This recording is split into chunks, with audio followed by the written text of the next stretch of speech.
दोस्तों मैं हूं विशाल, आप देख रहे हैं न्यूज़ 18 का सोशल मीडिया प्लेटफॉर्म। ईरान और अमेरिका के दरमियान कशीदगी एक बार फिर बढ़ती हुई दिखाई दे रही है। ईरान के इस्लामी इनकलाब गार्ड कोर यानी IRGC ने दावा किया है कि उसने जॉर्डन में मौजूद अमरीकी फौज के कमांड सेंटर और एक फ़ज़ाई अड्डे को बैलिस्टिक मिसाइलों से निशाना बनाया है।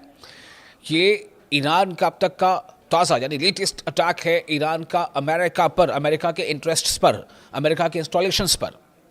और ये हमला फिर से एक बार बैलिस्टिक मिसाइल से किया गया है जॉर्डन में जहां अमेरिकी अड्डे हैं वहां पर ईरान ने ताज़ा हमले किए हैं।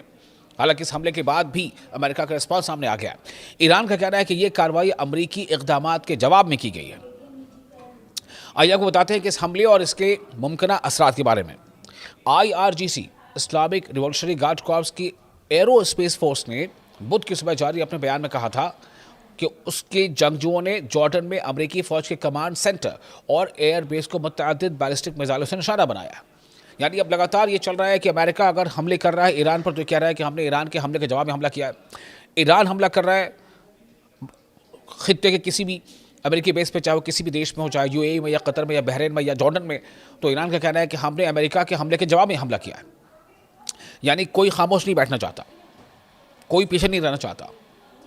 दोनों की अपनी अपनी एक पोजीशन है, एक स्टैंड है, एक इंटरेस्ट है। लेकिन ये सब कुछ साफ इसलिए हो रहा है, इस बारे में कोई दो राय नहीं है कि ये सारी चीज़ें सिर्फ और सिर्फ स्ट्रेट ऑफ हॉर्मुज़ को लेकर हो रही हैं और कोई बड़ी वजह सामने नहीं आ रही है।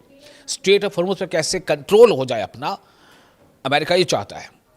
और ईरान बार बार कह चुका है कि दरअसल स्ट्रेट ऑफ हॉर्मुज़ ईरान के नेशनल इंटीग्रिटी, ईरान की सॉवरेनिटी से जुड़ा है और ईरान हर हाल में स्ट्रेट ऑफ हॉर्मुज़ पर अपना कंट्रोल बनाए रखेगा।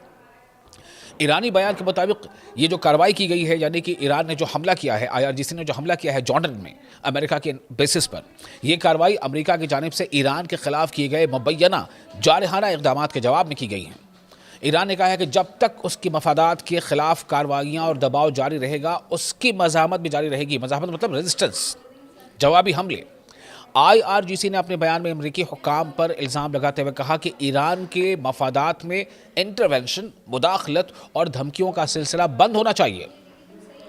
ईरान का मौक़िफ़ है कि 7 अप्रैल के बाद से अमरीका ने कई बार ईरानी हुदूद और मफादात की खिलाफ वर्जी की है। तेहरान के मुताबिक ये खिलाफ वर्जियाँ उस वक्त भी जारी रहीं जब दोनों कंट्रीज़ के दरमियान पाकिस्तान की सालिसी में, मीडिएशन में एक मफाहमती याददाश्त यानी MOU पर दस्तखत किए गए। ईरान का कहना है कि इस मफाहमत की पहली शर्त ये थी कि तमाम महाज़ों पर जारहाना इक़दामात का खात्मा किया जाएगा, लेकिन अमेरिका ने ऐसा नहीं किया। ईरान ने यह भी दावा किया है कि उसने स्ट्रेट ऑफ हॉर्मुज़ में महफूज और कानूनी है, महफूज यानी सेफ और लीगल बहरी रास्ता मुकर्रर किया था ताकि जहाज़ों की आमद व रफ्त, जहाज़ों का आना जाना बग़ैर किसी मसले के जारी रह सके। ताहम ईरान के मुताबिक अमेरिका बाज़ जहाज़ों को उस रास्ते से हटकर दूसरे रास्तों से गुजारने की कोशिश कर रहा था। यानी कहते हैं ना कि पानी में रहकर मगरमच्छ से बैर। बहरहाल जिसे तेहरान यानी दूसरा रास्ता अमेरिका जो है वो कोशिश कर रहा था बनाने की, उसे तेहरान ने गैर कानूनी करार देता है और दिया था।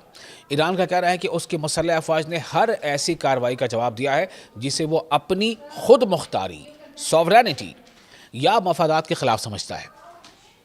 एक्सपर्ट्स के मुताबिक अगर ये तनाव और बढ़ता रहा इसी तरह से तो पूरा वेस्ट एशिया, जिसे हम मिडिल ईस्ट भी कहते हैं, इसमें सिक्योरिटी की सूरत हाल मज़ीद ख़राब हो सकती है। इसके असरात आलमी तेल मंडियों, बहरी तिजारत और खित्ते के इस्तेहकाम पर भी पड़ सकते हैं। स्ट्रेट ऑफ हॉर्मुज़ दुनिया की अहम तरीन बहरी गुजरगाहों में से एक है जहाँ से आलमी तेल की बड़ी मकदार गुजरती है। किसी भी किस्म की कशीदगी न सिर्फ खित्ते बल्कि आलमी मईशत के लिए भी तशवीश का बाइस बन सकती है।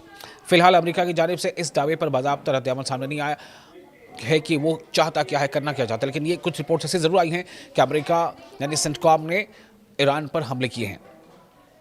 अब सवाल ये पैदा होता है कि ये हमला जवाबी हमला क्या यही चलता रहेगा? क्या ये अब एक इख्तिताम तक नहीं पहुंच सकता, या क्या ये इसी तरह से एक लंबी जंग चलती रहेगी जैसे रूस और यूक्रेन की जंग चल रही है? बहुत अहम सवाल है। आप देख रहे न्यूज़ 18 का सोशल मीडिया प्लेटफॉर्म।